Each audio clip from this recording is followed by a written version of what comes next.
আসসালামু আলাইকুম, সবাই ভালো আছো? আজকে হিসাব বিজ্ঞান দ্বিতীয় পত্রের সপ্তম অধ্যায় উৎপাদন ব্যয় হিসাব প্রথম অংশ বেতন ও মজুরি অধ্যায় নিয়ে আলোচনা করছি। প্রথমত হলো বেতনের সংজ্ঞা। অফিসে অফিসে কাজ করে, অফিস বলতে কি বোঝায়? যেখানে আমরা স্বাভাবিকভাবে কাজ করে থাকি, সেটা কাজ করে এমন কর্মকর্তা বা কর্মচারী গণ তাদের মানসিক শ্রমের বিনিময়ে যে সুবিধা নিয়োগকর্তা বা মালিকের নিকট হতে যে নির্দিষ্ট সময় অন্তর পারিশ্রমিক গ্রহণ করে তাকে বেতন বলা হয়। বেতন সংখ্যা আমরা জানলাম যে একটা নির্দিষ্ট সময় অন্তর কর্মকর্তা বা কর্মচারীগণ শ্রমের বিনিময়ে নিয়োগকর্তার নিকট থেকে যে নির্দিষ্ট সময় অন্তর পারিশ্রমিক গ্রহণ করে তা হলো বেতন। এই বেতনটা কিভাবে পাবে? তারা সাধারণত মাসিক পেতে পারে, সাপ্তাহিক পেতে পারে, পাক্ষিক পেতে পারে, অথবা চুক্তি ভিত্তিক পেতে পারে। মজুরির সংজ্ঞা। মজুরি হলো মানে যারা অফিসে কাজ করবে তাদের উল্টা উৎপাদন কাজে নিয়োজিত শ্রমিকের সকল কর্মোপদেষ্টাকে শ্রম বলে। শ্রম বলতে কি বোঝায়? শ্রম বললে আমরা পারিশ্রমিককে বুঝাই, মানে শ্রম বলতে আমরা তাই বুঝাই যে আমরা পরিশ্রম করব। শ্রমিকদের তাদের সকল প্রকার শারীরিক ও কায়িক শ্রমের বিনিময়ে যে পারিশ্রমিক প্রদান করা হয় তাকে আমরা মজুরি বলবো। মজুরির সংখ্যা হচ্ছে এই: উৎপাদন কাজে নিয়োজিত সকল শ্রমিক যখন নির্দিষ্ট সময় অন্তর শারীরিক বা কায়িক শ্রমের বিনিময়ে যে পারিশ্রমিক পেয়ে থাকে তাই হলো মজুরি। মজুরি সাধারণত ঘন্টা ভিত্তিক হতে পারে, দৈনিক হতে পারে, সাপ্তাহিক হতে পারে, 15 দিনও হতে পারে মাসিক। এই ভিত্তিতে আমরা প্রদান করে থাকি। মজুরি সাধারণত দুই প্রকার। কত প্রকার? দুই প্রকার। একটা হলো প্রত্যক্ষ মজুরি, অপরটা হলো পরোক্ষ মজুরি। এখন প্রত্যক্ষ মজুরি হলো এই যারা সরাসরি উৎপাদন কাজে জড়িত, প্রত্যক্ষভাবে তারা এই টাকাটা পেয়ে থাকে। পরোক্ষটা হচ্ছে ইনডাইরেক্টলি তারা যুক্ত থাকবে, টুমোরো সময় ভিত্তিক তারা পেয়ে থাকে। বেতন ও মজুরি শীটে 3টি ধাপ রয়েছে। কয়টা ধাপ? 3টা ধাপ। 3টা ধাপের মধ্যে মোট উপার্জন বা মোট আয়। তো মোট উপার্জন বলতে কি বোঝাচ্ছে? যে একটা শ্রমিক অথবা কর্মকর্তা একটা অফিসে অথবা একটা নিয়োগকর্তার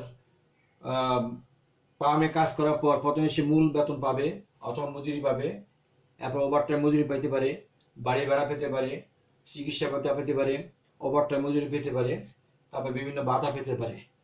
সেটা হলো মোট উপার্জন। আর কর্তন হচ্ছে এই যে মালিক বা নিয়োগকর্তা যখন তার মোট আয় থেকে যে টাকা কেটে রাখবে সেটা হলো কর্তন। যেমন আয়কর, জীবন বীমা প্রিমিয়াম, সামাজিক বীমা, তারপর বিভিন্ন ঋণ নিলে সে টাকা, অগ্রিম গ্রহণ, এই সমস্ত কিছু যোগ করলে যে বিবরণ তৈরি করা হবে সেটা হলো মোট কর্তন। আর নিট বেতন বা মজুরি বলতে তাই বলছে। নিট বলতে কি বোঝাচ্ছে? নিট হলো মোট উপার্জন থেকে মোট কর্তন বাদ দিব। মানে নিট জিনিসটা হচ্ছে এই নিট বেতন ইকুয়াল টু মোট উপার্জন মাইনাস মোট কর্তন।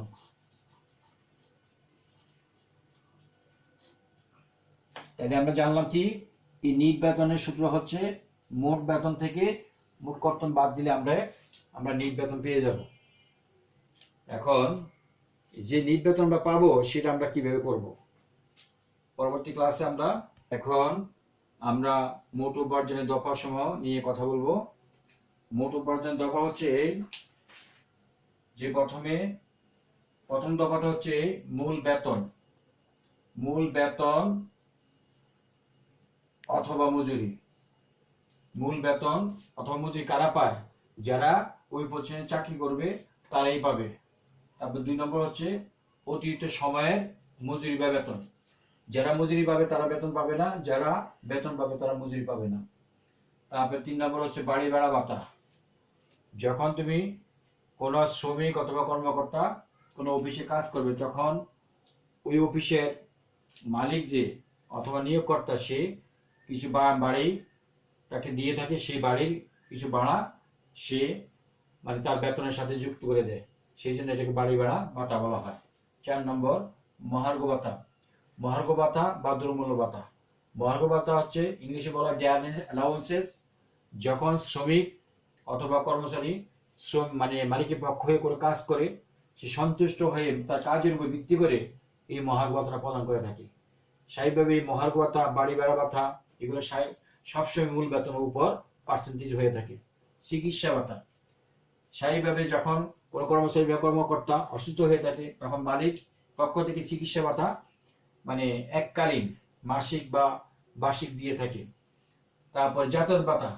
যাতায়াত ভাতা জিনিসটা হচ্ছে যখন কোন কর্মচারী বা কর্মকর্তা অফিসে কাজের জন্য কোথাও যাতায়াত করে, তখন এই যাতায়াত ভাতা দিতে হয়। এই যাতায়াত ভাতা হতে পারে বাস ভাড়া, রিক্সা ভাড়া, টেম্পো ভাড়া, ট্যাক্সি ভাড়া ইত্যাদি। 6 নম্বর বোনাস। বোনাস বা উৎসব ভাতা। বোনাস বলতে কি বোঝাচ্ছে? বোনাস হচ্ছে এই আমরা যখন চাকরি করি, চাকরির উদ্দেশ্য হচ্ছে আমরা একটু ভালো থাকবো, তো ভালো থাকতে গেলে মানে পক্ষ থেকে ঈদে দুইটা বোনাস দেওয়া হয়। উৎসব ভাতা যেমন বৈশাখী ভাতা আমরা পেয়ে থাকি, মানে এটা মূল বেতনের উপর পার্সেন্টেজ হিসাবে দিয়ে থাকে। দায়িত্ব পালন ভাতা। দায়িত্ব পালন যদি মালিকের পক্ষ থেকে কোনো দায়িত্ব দেওয়া হয়, সে অতিরিক্ত ভাতা হিসেবে সেই এই কাজটা করে, সেই জন্য দায়িত্ব পালন ভাতা দেওয়া হয়। বিনোদন ভাতা। বিনোদন বলতে কোথাও যেন পিকনিকে অথবা ভ্রমণ করার জন্য যে ভাতা দেওয়া হয় সেটা হলো বিনোদন ভাতা। ধুলাই ভাতা। ধুলাই ভাতা হচ্ছে যে যে মালিকের পক্ষে যেহেতু কাজ করি, আমি মালিকের বাসায় থাকি এবং কিছু কাপড় অথবা ইস্ত্রি অথবা বিভিন্ন সংক্রান্ত যে খরচগুলো হয় সেটা ধুলাই ভাতা আওতাভুক্ত হয়। 9 নম্বর হচ্ছে অনুমোদিত ভবিষ্যৎ তহবিল নিয়োগকর্তার দান। এটা হলো যখন তোমার চাকরি স্থায়ী হওয়ার পর নিয়োগকর্তা তোমাকে নির্দিষ্ট হারে কিছু টাকা দান করে থাকে, সেটা হবে মূল বেতনের 10%। আরো কিছু দুই একটা দফা হতে পারে, সেটা বিভিন্ন ভাবে যখন আমরা অঙ্ক করতে যাব তখন এগুলো পেয়ে যাব। এখন আসো মোট কর্তনের দফা সমূহ। কি কি দফা, কি কি খাতে একটা মালিক শ্রমিক থেকে অথবা কর্মচারী থেকে টাকা কাটিয়ে রাখে? আয়কর, আয়ের উপর ট্যাক্স, এটা মূল বেতনের উপর হয়, পার্সেন্টটা মূল বেতনের উপর দিতে হয়। সামাজিক বীমা, যৌথ বীমা, গ্রুপ বীমা, যে কোনো বীমা হতে পারে, এই বীমাটা হতে পারে সবসময় মূল বেতনের উপর হয়। অগ্রিম কর্তন, কোনো শ্রমিক বা কর্মচারী যখন কোনো টাকা প্রয়োজন হয় তখন মালিকের থেকে কিছু টাকা অগ্রিমভাবে কেটে নেয়, তখন তাকে এটা অগ্রিম হিসেবে রেখে দেয় এবং যখন টাকা সে পায় তখন এটা অগ্রিম কর্তন হিসাবে সে কেটে রাখে। হুন্ডা ক্রয় কিস্তি, মালিকের কাজের জন্য কিছু অনেক সময় দেখা গেছে অনেক দূরে যেতে হয়, সেই জন্য হুন্ডা ক্রয়ের জন্য কিছু টাকা কিস্তি হিসাবে মালিক অথবা নিয়োগকর্তা তাকে দান করে থাকে, সেই টাকাটা এখানে আসবে। অনুমোদিত তহবিলে নিয়োগকর্তা ও কর্মীর দান। এখানে আয়ের ক্ষেত্রে হবে নিয়োগকর্তা দান, কর্মীর ক্ষেত্রে হবে কি নিয়োগকর্তা এবং কর্মী মানুষ কয়জন? 2 জন, এখানে দ্বিগুণ টাকা এখানে আসতে বাধ্য। তারপরে কল্যাণ তহবিল দান, যদি কল্যাণ তহবিল থাকে সেই তহবিলে এই দানটা এসে থাকে। সামাজিক নিরাপত্তা তহবিল দান এটসেট্রা, আরো 2-1টা আইটেম হতে পারে, যখন অঙ্ক আমরা করবো তখন আমরা দেখতে পাবো আর কি। এখন এই বেতন মজুরি করার জন্য কিছু সূত্র আছে। সূত্রের মধ্যে আছে প্রথমে ওভারটাইম মজুরি। ওভারটাইম মজুরি সূত্র হলো মূল মজুরি বা বেতন ইন্টু গুণ ইন্টু অতিরিক্ত সময় ডিভাইডেড বাই স্বাভাবিক সময়, এটা হলো প্রথম সূত্র। দ্বিতীয় সূত্র হলো মূল বেতন হার, মূল বেতন ডিভাইডেড বাই স্বাভাবিক সময়। তারপর ওভারটাইম হার, মূল বেতন হার ইন্টু গুণ। এখন এই মূল বেতনকে আমরা কি করব?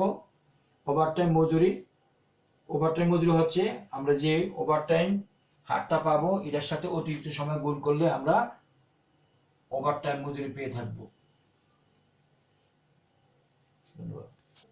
এখন একটি উদ্দীপকের মাধ্যমে আমরা ওভারটাইম মজুরি মূল বেতন হার ওভারটাইম হার নির্ণয় করে দেখাবো। এবং উদ্দীপকটা হচ্ছে এই বিবরণ, শ্রমিক হলো ক, শ্রমিক খ। মূল বেতন পাচ্ছে মাসিক 20,000 টাকা, 15,000 টাকা। ওভারটাইম কাজ করলে তারা কি পায়? ওভারটাইম কাজ করে ক করে 20 ঘন্টা, খ করে 15 ঘন্টা। প্রতিষ্ঠানে এক মাসের স্বাভাবিক কাজ হয় 200 ঘন্টা। ওভারটাইম মজুরি হার স্বাভাবিক হারের দ্বিগুণ। এই যেগুলো আমি বলা দিয়েছি তোমরা এগুলো একটু রেড মার্ক করে পড়তে হবে, এগুলো তোমাদের বুঝার বিষয়। এখন আমরা সমাধানে যাচ্ছি। সমাধানটা হচ্ছে এই মূল বেতন হার নির্ণয়ের জন্য আমরা এখানে এখানে আছে লেখা যে মূল বেতন হার ইকুয়াল টু মূল বেতন ডিভাইডেড বাই স্বাভাবিক সময়। এই সূত্র যে আমরা এখানে প্রয়োগ করব। তো এখানে মূল বেতন ডিভাইড বাই স্বাভাবিক সময়, এই এর মূল বেতন হার, এখানে মূল বেতন হলো এর 20,000 আর স্বাভাবিক মানে কাজ হয়েছে 200 ঘন্টা, 200 নিচে। এখন যদি আমরা 20,000-কে 200 দিয়ে ভাগ দিই, ভাগফল হবে 100 টাকা। এটা হলো মূল বেতন হার এ। বি এর মূল বেতন হার 15,000 ভাগ 200 হলো 75 টাকা। এটা আমরা ক্যালকুলেটর করব। রোমান 2 এখানে হলো ওভারটাইম হার হলো মূল বেতন হার ইনটু 2। এখানে লেখা আছে ওভারটাইম হার মূল বেতন হার ইনটু গুণ লেখা আছে। এই সূত্র অবশ্যই আমরা মুখস্থ করব এবং বাস্তবে আমরা করলে আমরা একটু ভালো বুঝবো। এখন ওভারটাইম হার হলো সূত্রটা আমরা আন্ডারলাইন করলাম কেন? এটা বোঝার জন্য। এ এর ওভারটাইম হার 100 ইনটু 2। 100 করতে পেলাম এখান থেকে পেলাম, 2 পেলাম থেকে এই দ্বিগুণ, এই জন্য আমরা 2 দিয়ে গুণ দিলাম। কত হলো? 100 পূরণ 2 হলো 200 টাকা। বি এর ওভারটাইম হার 75 ইনটু 2। 75 পেলাম থেকে এখানে মূল বেতন হার থেকে হার নিয়ে আসলাম এখানে, ইনটু 2 গুণ করলে হবে 150 টাকা। 150 টাকা। এখন আমরা আসতেছি ওভারটাইম মজুরি। এই যে এটার মধ্যে আমরা ওভারটাইম মজুরি হলো এই ওভারটাইম হার ইনটু ওভারটাইম সময় সূত্র। এখানে এ এর ওভারটাইম মজুরি ইকুয়াল টু ওভারটাইম হার বলতে আমরা এখানে 200 টাকা পেয়েছি, এই 200 টাকা এখানে নিয়ে আসবো, এই 200 ইনটু সে ওভারটাইম এই এখানে বলা আছে সে 20 ঘন্টা সে কাজ করলো, এই 20 ঘন্টা এখানে আমরা নিয়ে আসবো। এখন 200 ইনটু 20 আমরা গুণ দিলে পাবো কত? 4,000 টাকা। বি এর ওভারটাইম মজুরি, এখানে আমরা ওভারটাইম হার পেয়েছি 150 টাকা, আর ওভারটাইম সময় ছিল এখানে 15 ঘন্টা। এই 15 ঘন্টা আমরা এখানে নিয়ে আসবো। তাইলে আমরা 150 পূরণ 15 গুণ করলে হবে 2,250 টাকা। তাইলে দুইজনের মোট ওভারটাইম মজুরি আমরা পাচ্ছি 6,250 টাকা এর সাথে যোগ করে। তো মূলত হলো আমাদের যে আমরা যে উদ্দীপক করালাম, এই উদ্দীপকটা হচ্ছে এই উদ্দীপক হলো সূত্রের বিনিময়। এই সূত্র যারা পারবে তাদের কোনো সমস্যা হবে না। সূত্রগুলো আমি আবার বলছি, তোমরা একটু শিখে নিবে। ওভারটাইম মজুরি ইকুয়াল টু মূল মজুরি, এটা হলো মূল সূত্র প্রয়োগ আমরা তখনই করবো যখন আমরা অঙ্ক জানবো। মূল মজুরি আর বেতন ইনটু গুণ ইনটু অতিরিক্ত সময় ডিভাইড বাই স্বাভাবিক সময়, এটা প্রথম সূত্র। দ্বিতীয় সূত্র হলো মূল বেতন ডিভাইড বাই স্বাভাবিক সময়। আর তৃতীয় সূত্র হলো ওভারটাইম হার ইকুয়াল টু মূল বেতন হার ইনটু গুণ। আর চতুর্থ সূত্র হলো ওভারটাইম মজুরি equal to overtime her into অতিরিক্ত সময়। ধন্যবাদ সবাইকে।